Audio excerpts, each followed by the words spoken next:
In the film Invisible Nation, the Algonquin people's deep and enduring connection to nature is vividly portrayed. Their relationship with the land goes beyond survival, it's a profound respect for the balance between people and the environment. This balance highlights not only the beauty of the natural world but also the sustainable way the Algonquin lived, taking only what was needed and giving back to the land. The themes explored in the documentary are in connection to land, sustainability, and loss are also visible in my region. By focusing on local examples, I'll show how these themes tie into the beauty of the land, the respect indigenous peoples had for it, and the consequences when that respect is ignored.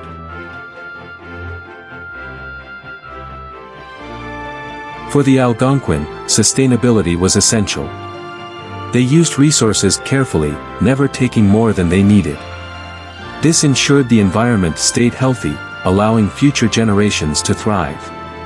But with the arrival of settlers, this balance was disrupted. Settlers logged vast areas, hunted wildlife to depletion, and altered ecosystems forever. These changes impacted all indigenous peoples, including the Algonquin, forcing them to adapt to a way of life that no longer aligned with the natural rhythms of the land. Today, Tatton Lake tells both a story of beauty and struggle. On its north and south sides, you can see the effects of deforestation. The logging scars stand as a reminder of the damage caused when land is used without care. This is a theme we see echoed in Invisible Nation, the loss of not just the land itself but also the cultural and spiritual connection to it. Even though Tatton Lake is still beautiful, it shows us the ongoing challenges that come with repairing damaged environments. The deeper meaning here is clear: when we disrupt the natural balance, the consequences often last for generations. This lake stands as a reminder of how much work is needed to protect places like this and ensure they remain intact for the future.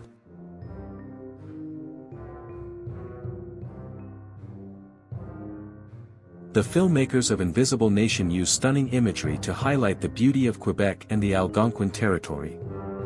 These visuals don't just showcase landscapes, they tell a story, showing how closely tied the Algonquin people are to their land.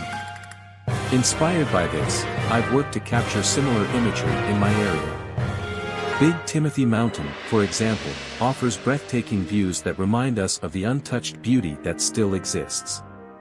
Standing there, looking out over the vast forests and valleys, it's easy to feel a sense of connection to something much larger than ourselves. This imagery helps us see nature not as something separate from us, but as something we're deeply connected to. Just like in the documentary, these visuals remind us that the land isn't just a resource, it's part of who we are. Another place that highlights these themes is the untouched clearings around Spruce Hills. These areas, still wild and free of industry, are a testament to what can happen when we respect the land. In contrast, the cut blocks nearby show the other side of the story, the damage done when we fail to care for the environment. By capturing these moments, we can start to understand what the Algonquin people saw and felt. These visuals help connect us to the themes of the documentary and to the lessons we can learn from history.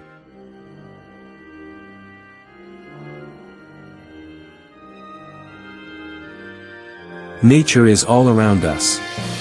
Everything we see, hear, and touch carries meaning, even if we don't always notice it. In my area, these meanings are especially clear when you look at how the land has been treated over time. Take the cut blocks in the Spruce Hills, for example. These clearings show the results of unsustainable practices. They reflect the same harm that the Algonquin experienced when their forests and hunting grounds were destroyed by settlers. The scars left on the land also leave scars on the people, disrupting traditions and breaking the bond between culture and nature. But there's hope in the untouched forests. These areas show what can happen when we respect the land. They remind us of the balance that once existed, a balance that indigenous peoples like the Algonquin worked so hard to maintain. Tatton Lake, Big Timothy Mountain, and the forests around us tell stories of both loss and resilience. They show us the beauty of the natural world and the importance of living in harmony with it. By understanding the themes of connection, sustainability, and loss, we can learn from the Algonquin and find a way to move forward in a way that honors the land and the people who've cared for it for generations. It's also worth noting that the challenges we face today aren't all that different from the ones faced in the past. We still rely on the land for our food, water, and resources. When we fail to care for it, we create a future full of uncertainty.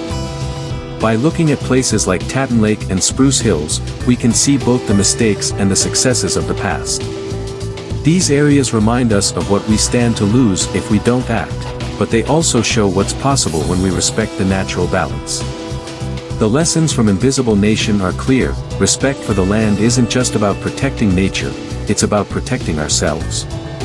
The land gives us everything we need, from food and water to the air we breathe. When we harm it, we harm ourselves. As we reflect on these places and the lessons they hold, let's remember that the balance between people and nature isn't just part of history. It's a challenge we face today and a responsibility we must carry into the future.